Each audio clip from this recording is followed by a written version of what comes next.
The House That Eats Shadows. The grief came first raw, metallic, and bitter, settling in Mara's throat like swallowed iron. She had driven through the night with trembling hands, headlights carving pale tunnels through the darkness, while her chest felt unbearably hollow. Her mother's sudden death had drained the world of color. Even the sky that morning seemed washed out, a dull bruise stretching over the town she had sworn she'd never return to. The house waited at the end of the lane like a memory she wished she could forget, tall, crooked, roof sagging, as though exhausted from holding too many stories. Ivy strangled the sagging walls. Every shutter hung crooked, like eyelids half open in a restless sleep. It looked smaller than she remembered, but somehow heavier, like years of silence had thickened its bones.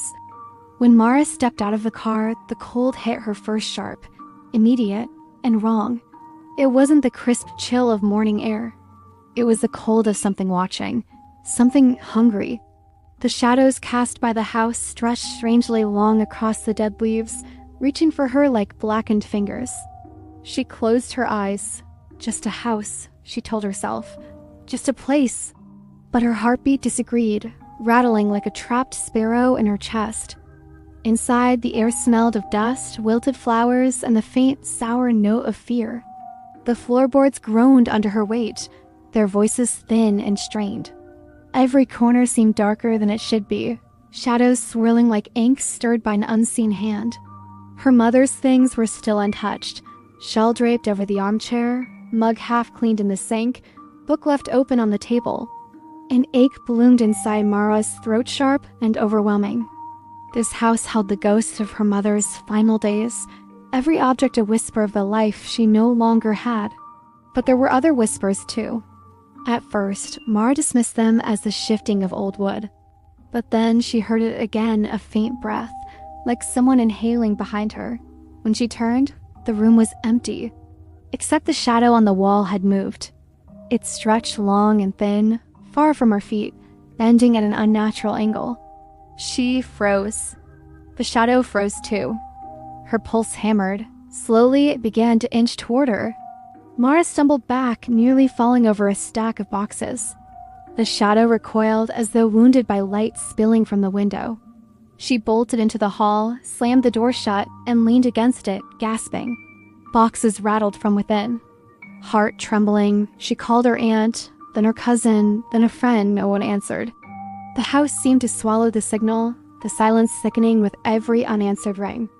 Desperate for some anchor to reality, Mara made herself walk room to room, sorting her mother's belongings into piles. The sun climbed higher. The light touched the floors briefly, but the shadows refused to move, pooling thick and heavy around the edges of each room.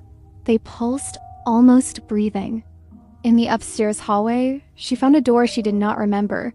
Small, narrow, almost shy. Her mother had always forbidden her from exploring beyond the attic. This door had never been there before. A whisper curled from beneath it thin, pleading, "Help!" Her blood ran cold. She stepped back, but the floor behind her darkened, her own shadow spreading too far, stretching as though trying to shove her forward. Mara swallowed a cry. The house was steering her, hurting her. She grabbed a candle from a nearby shelf, the only source of flame in reach. Its wick sparked reluctantly to life. When she held it toward her shadow, the darkness rippled away like water boiling. "Stay back," she whispered, though her voice shook.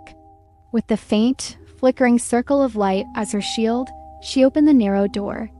A staircase spiraled downward, steep and narrow, into a darkness so absolute it looked alive. As she descended, the candle guttered, its flame shrinking. The air grew colder. The shadows grew thicker. At the bottom was a small room with stone walls. A single chair sat beneath a string of half-melted candles, wax frozen mid-drip like pale tears. And on the far wall, shadows writhed, twisted, merged, shapes of people, hundreds of them pressed against the stone, their forms featureless but unmistakably human. Their arms reached out as though drowning in solid rock. Their hands clawed. Their bodies stretched thin. Their faces melted into terrible, silent cries. Mara's breath shattered in her lungs.